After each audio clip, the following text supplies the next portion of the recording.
It's Wednesday morning in Marseille, France, as we start the final leg of our journey across Europe from north to south. This is Travelcaster.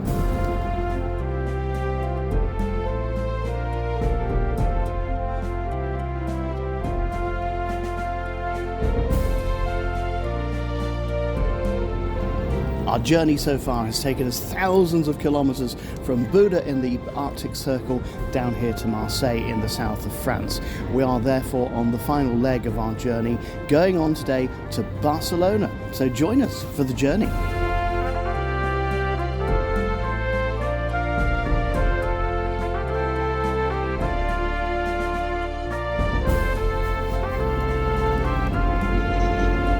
So Thursday morning, and the train to Barcelona today is going to take about 4.5 hours from here in Marseille. Not too bad, it's a direct train. It's a Spanish Trains Renfe service, the first one I've ever used actually, so it's going to be interesting to see what it's like on board. It has been an early start though, it's an 8:05 departure from here at St Charles. I was down in the viewport and it takes about 20 minutes to get from there up here, so I was up bright and early. But here we are, it's another bright and sunny and very chilly day in Marseille. I'm hoping it's going to be warmer by the time we get to Barcelona. Well, this has been a smooth connection so far. We're aboard the train now to Barcelona. Very full today, although it is Easter week. I expect a lot of people going on holidays. And we've been poodling along, well, at good speed actually on this train across the south of France. And we've just crossed the Thau Lagoon, which is a fascinating, large, shallow saltwater lagoon on the Mediterranean coast. And looking out on one side you could see the ocean, and on the other side you could see this giant lagoon. It's famous for oyster and mussel farming. Apparently some of the best oysters in France come from here. Not my thing, but there we go. And also I saw some people working in the fields because the Picpoul de Pinet wine is grown in the vineyards just inland. This is also a place for bird life, tells me my guide, and traditional fishing villages.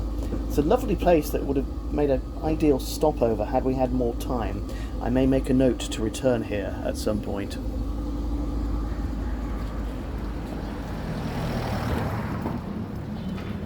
So, 4.5 hours after leaving Marseille, we are here in Barcelona, and arrival is a feast for the senses.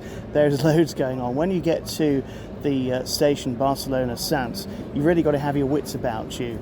Follow the signs and work out where your accommodation is, and it's probably going to be a metro ride that takes you there. That's what's going to happen with me.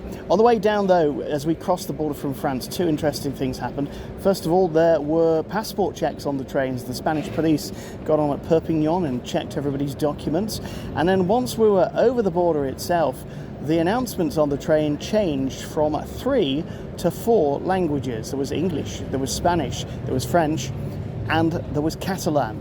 And that's really important because we're in the Catalan region, which has a language all of its own. It's similar to Spanish to the ear, but don't argue that with the Catalans. There's one building that everyone who comes to Barcelona wants to see, the Basilica de la Sagrada Familia, the enormous, elaborate church started by Gaudi and never quite finished. Sadly, I can't get in today because you need a ticket, and they're all sold out for the next 3 days. We are recording this in Easter week, which might have something to do with it. But that doesn't matter because you can still get your fill of Gaudi just off La Rambla.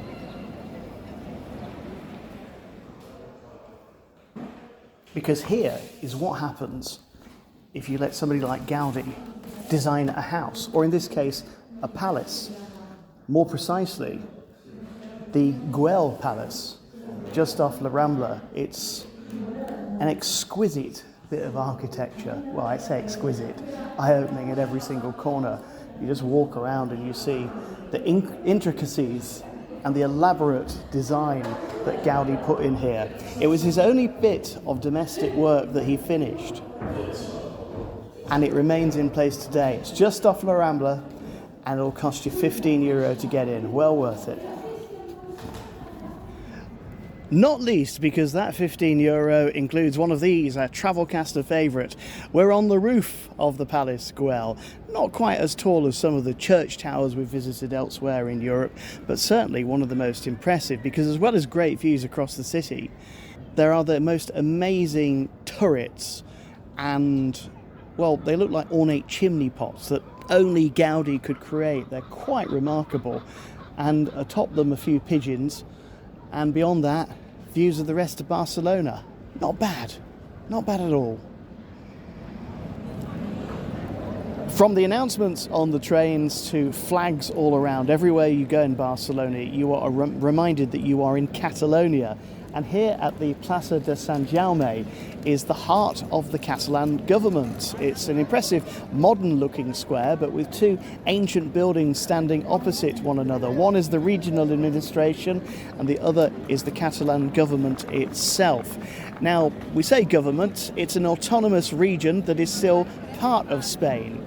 And despite a referendum in 2017 that was ruled illegal by Spain's leaders, there's still a lot of arguments as to whether independence should ever happen here. So far, it hasn't, but you definitely know you're in Catalonia.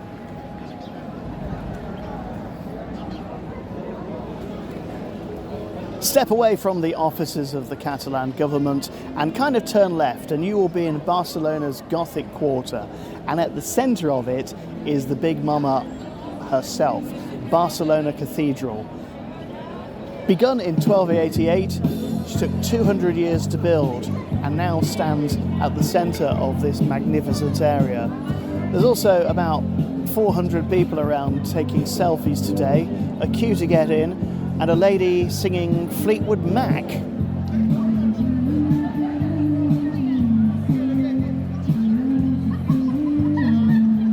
Do you know, I just spoke up to that vocal. It wasn't planned at all.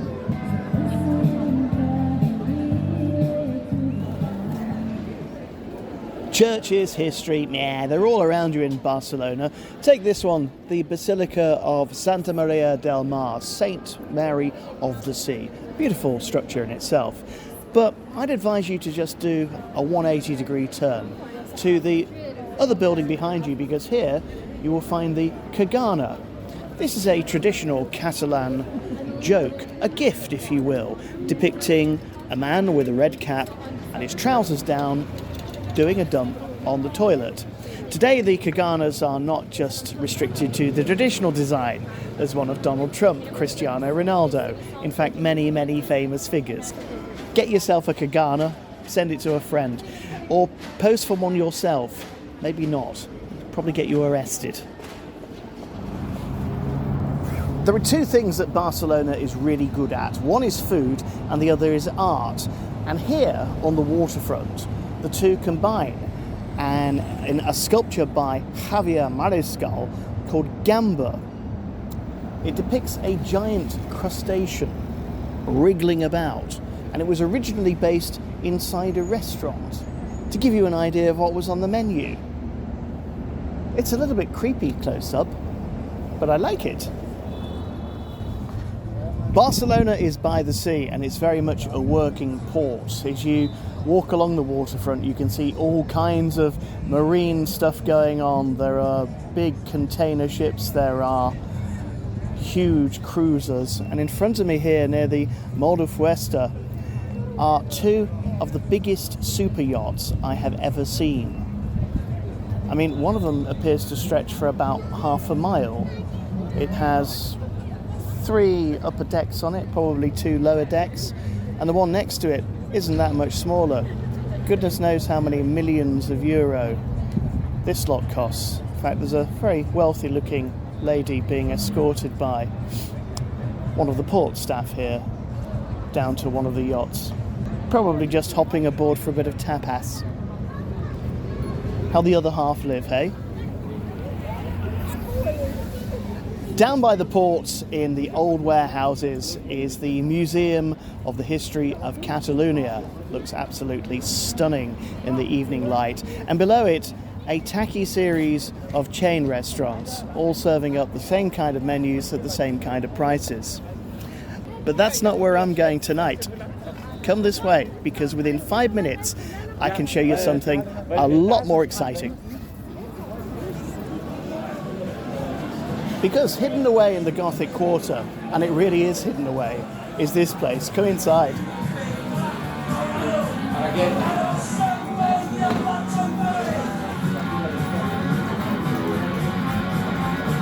This is Cinca Bar, a rock bar, but it's so much more than that.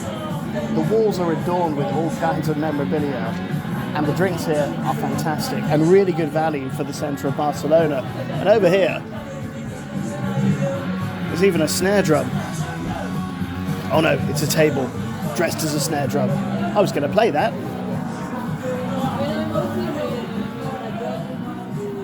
Well, a slight drama back in the hotel at Barcelona tonight, because I returned to find my room in a state of, well, tropical heat. It was about 35 degrees Celsius, at least. And even with a fan, which the hotel staff had offered me earlier in the evening and had been on all the time I'd been out, it was absolutely roasting in there. I couldn't bear it, so I went down to reception. And in fairness, they have given me a new room, and a slightly better room, actually. The main thing is, it's not roasting hot. And the manager on reception was very sympathetic to my needs, actually, and didn't think that I was just another complaining Brit. I had good reason to complain, to be honest. It was absolutely boiling. Anyway, this is much more convivial, and I'm looking forward to a good night's sleep after a very long day.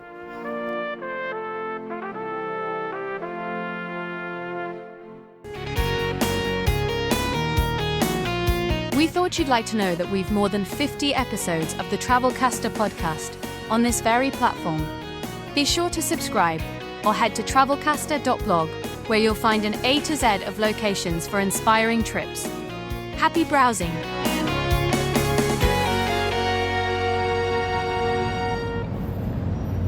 Well, good morning. It's day 2 of our trip in Barcelona, and yesterday was all about soaking up the culture, seeing the Gaudi, looking at the buildings, and yes, taking in some of the spectacular nightlife. But today, it's all about spectacular views, and there's a number of ways of getting them. Come this way. The first part of today's plan involves going up a big hill, fun on a funicular, but first we've got to find the funicular. Now, normally you'd go to the parallel metro station and take the funicular railway to the base of Montjuic, but today there are works around the place, so there's a bus instead. It goes every 7 minutes from roughly the same place though, so it shouldn't delay us too much. Now, if you've purchased a travel pass, your ride on the funicular, on this case the replacement bus, is absolutely free, which is useful because it gives you a great view of the city as we start to climb up from the port, zigzag our way towards our destination. Although there is another form of transport involved once we get to the end of this journey. Montjuic, standing 155 metres above Barcelona, was first named as a nod to the Jewish settlers who first made this their home hundreds of years ago.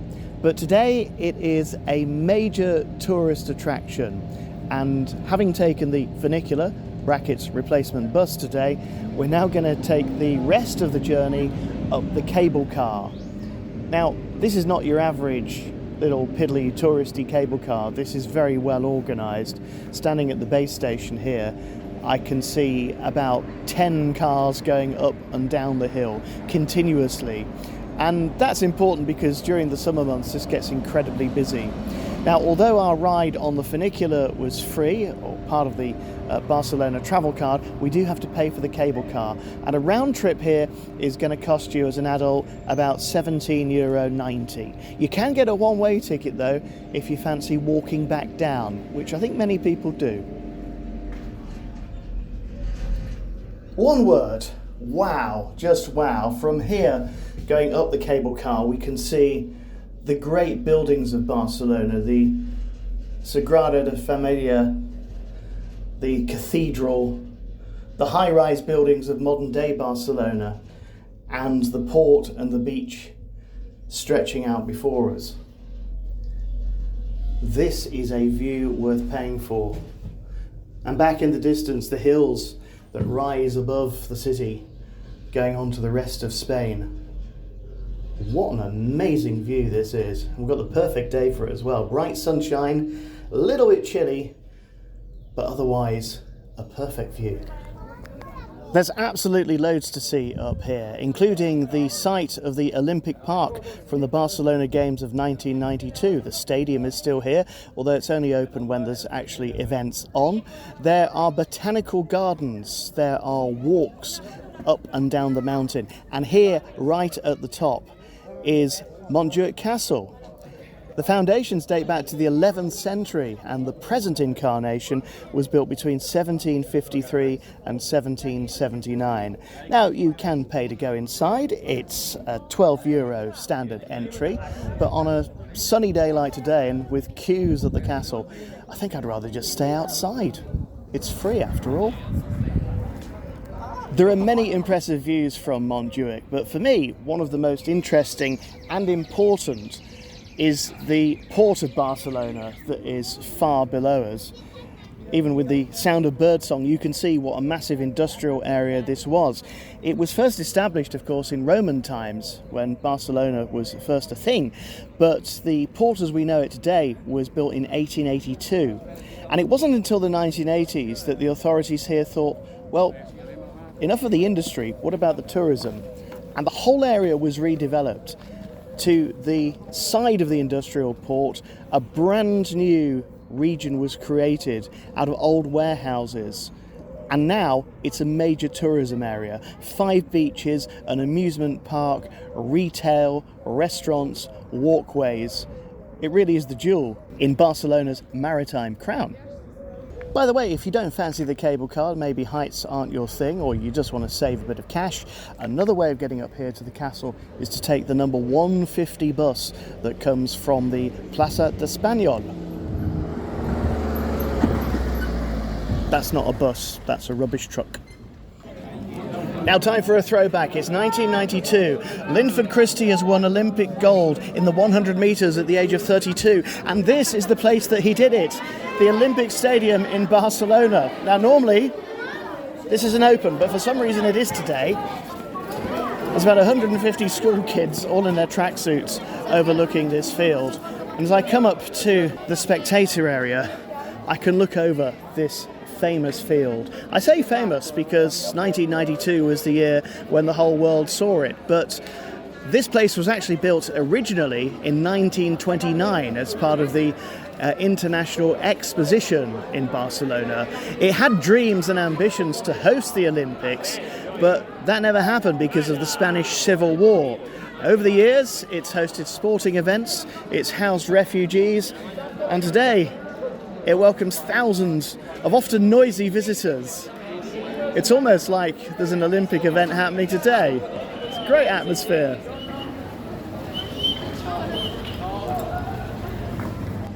In fact, that Olympic legacy really brought about the renaissance of the port area down here. Barceloneta was created as a result of the 1992 Games. And today, as well as being a series of quaysides with millionaires' rows yachts on, you'll also find little events happening from time to time. There's a fun fair just across the water from here, and today on this side a artisan market. Lots of food, bits of clothing, snacks, everything to be had down here. Rather pleasant. Now here at Travelcaster there's one thing we like more than a view from a hill, and it's a view from inside a covered market. Here in Barcelona, the market of Santa Caterina has been around since the 1840s. It's not the oldest in Europe, and it's not the biggest, but it's got the usual selection of fresh fruits, tasty meats, lovely cheeses. Look at these Iberico hams the size of Ronaldo's thighs. And I know he wasn't Spanish. And through here, hot food to eat as well at little restaurants like La Torna, where I had a very nice cannelloni beef for lunch for €8. Some takeaway pastries might be good for later too. Like any large city, you've got to treat Barcelona like a series of small communities. And right here on the cusp of the Raval and St. Anthony areas is a real party atmosphere on a Thursday night, where parents come out for a couple of drinks and the kids play handball.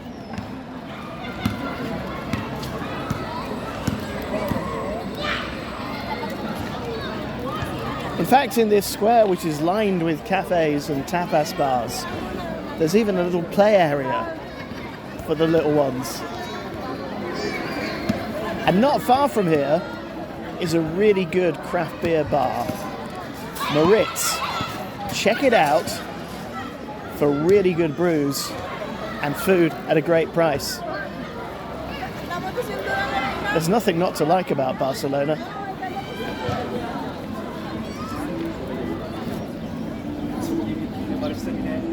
And so here we are, 6,000 kilometers plus from Buda in Norway, Barcelona in Spain, and the site that everybody wants to come and see.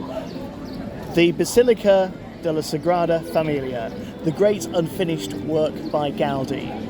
And it appears unfinished today because there's some construction work going on the church itself and in the square all around it. And it appears incomplete as well for me as a journey because this isn't the ideal place to finish. It's full of tourist tat. There's a man selling pointless souvenirs, playing horrible music over there. There are people getting in the way of that perfect selfie at every turn. And there's corporate nonsense with fried chicken and burgers being sold everywhere. But it is the end of the line for us. We've come a long way through those destinations of Scandinavia, Germany, through Switzerland and France, and finally here to Spain. It's time to wrap up this season of the podcast. Don't forget, if you want to find out how to get here and what to do when you arrive, just head to travelcaster.blog, where you'll see all of the destinations we've visited. Subscribe to the podcast and join us again soon for more Travelcaster, the travel pod that takes you there.